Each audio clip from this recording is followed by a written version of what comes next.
there was a TPUSA event that was held there, and unimaginably, I mean, to me, I'm just so disgusted by Antifa and these people. I just cannot believe that they would come to protest a TPUSA event in the manner that they did. And what I mean by that, as you'll see from Andrew Colvett's tweet, he said, Antifa is currently outside of our Turning Point tour stop at Berkeley, mocking Charlie's death, shouting, F your dead homie.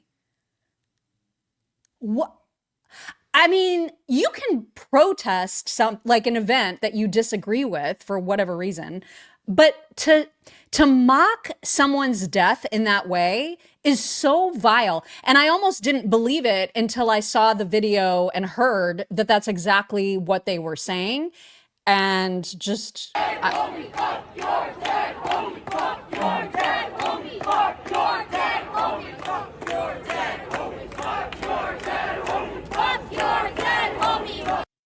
there's kind of no mistaking that. You know what I mean? No. And all of those people are wearing masks, and I don't think it's because of COVID at all. It's because they don't want us to see who they are. And I'm like, why are you not standing by your words? If you really believe that, if you can go out there and scream that into some 19-year-old's face, that's the audience. They're all college students. If you think that's so important, why are you hiding your face? That's a great point. And they always do. Yeah, I mean, just so scum of the earth. I can't imagine celebrating. I don't care if Nick Fuentes was talking on a campus and for some reason I was outside protesting.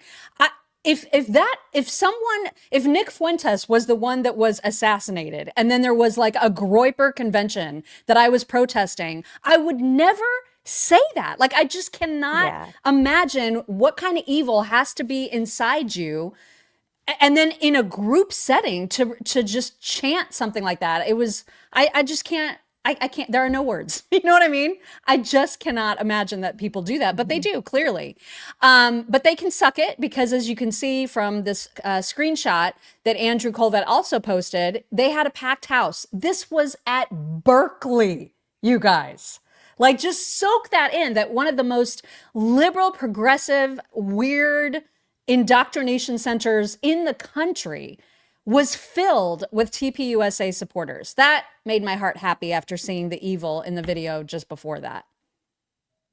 I love that. And I think this is such a lesson because UC Berkeley obviously drops the hammer and wants to indoctrinate all their students and make them super liberal.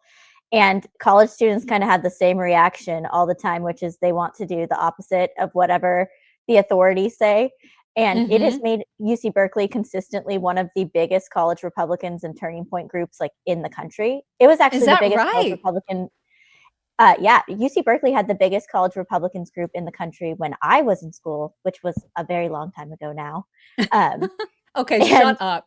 Don't say that to me. It was, 15 years ago, they had the biggest, and I think it's still true now. And it's so good to see that kids will stand up to these really harsh intimidation tactics and indoctrination tactics and stand with Charlie. I think that's sweet.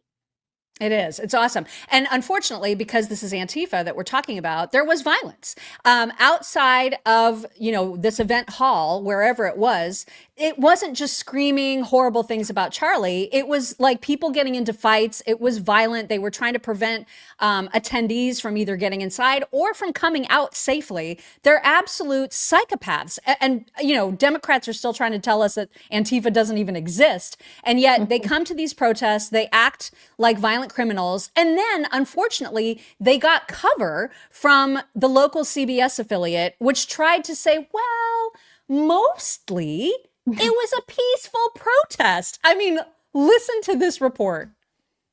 Event. Our Amanda Harry is live on the scene there where protesters also showed up. We've already actually seen at least one fight break out. Amanda. Yeah, things have been lively here. While that Turning Point USA event is still happening inside, protesters have been out here for hours. You can see them still here behind me. They have been chanting, just a very, very lively scene out here. While things have been mostly peaceful, there have been some tense moments. Earlier this evening, there was a scuffle that broke out where two men started fighting. UC Berkeley police had to break up that interaction. Later, someone was throwing smoke bombs and a car backfired, leading some of the people who were protesting to run away. The protest was put together by students organizing for liberation. Some students say they don't believe UC Berkeley should host a large Turning Point USA event like this one, but other people are happy to be here for the event.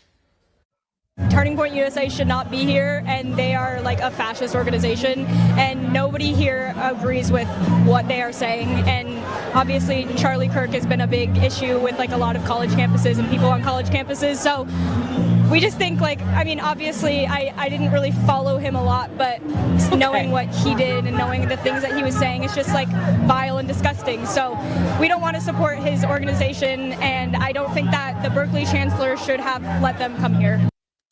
Okay. So the bull ring, it's a dead giveaway. I love how she's like, I don't really follow him or know anything he said, but he was so hateful.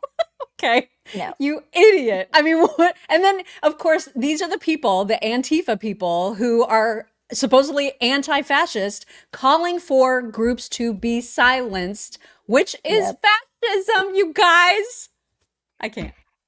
Yeah, they are fascists, and it's either way. They're calling for silence, or they're making these terrible, violent demonstrations that make it so it's so difficult for these students to host events like this, because universities will just say like, oh, the security cost is too much. Right. So like de facto, like it's impossible because no one has the 200,000 or more than that to secure a location. So the schools will just say like, no, it costs too much money. Sorry, no conservative speakers out here.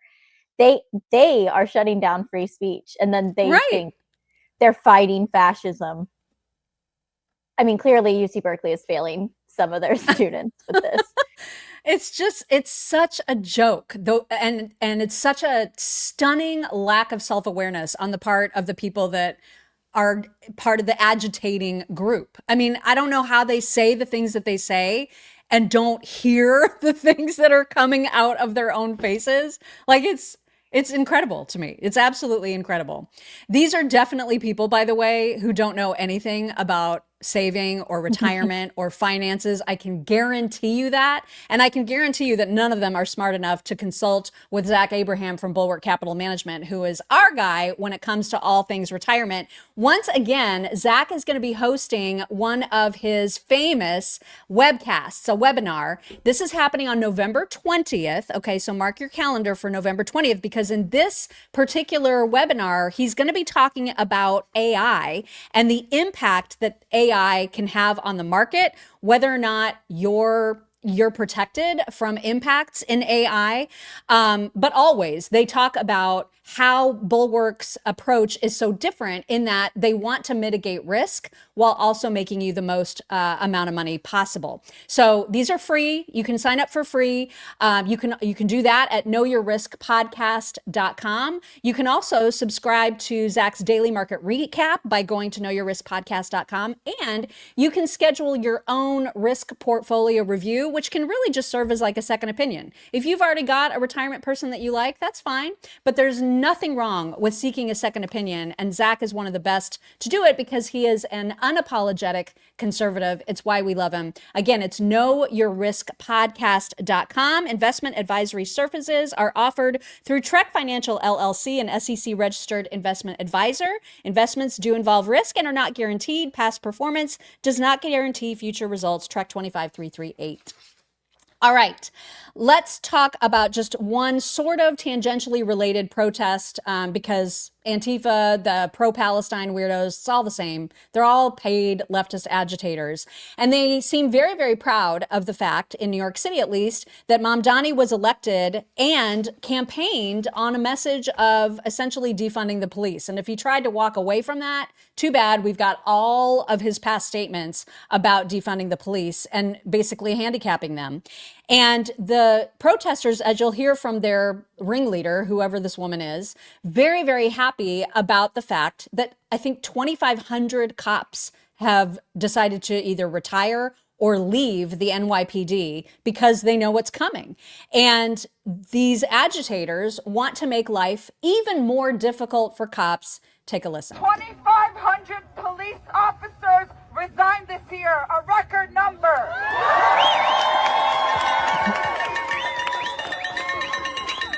One of the main reasons they gave is supposedly inhumane overtime hours due to these protests. So just to take a temperature check, how many of y'all would come out on Christmas Day and ruin their Christmas Day?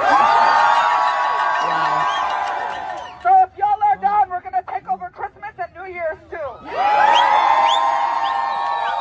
not gonna let these cops, these politicians, these ignorant people, these media companies enjoy these holidays. Christmas is canceled!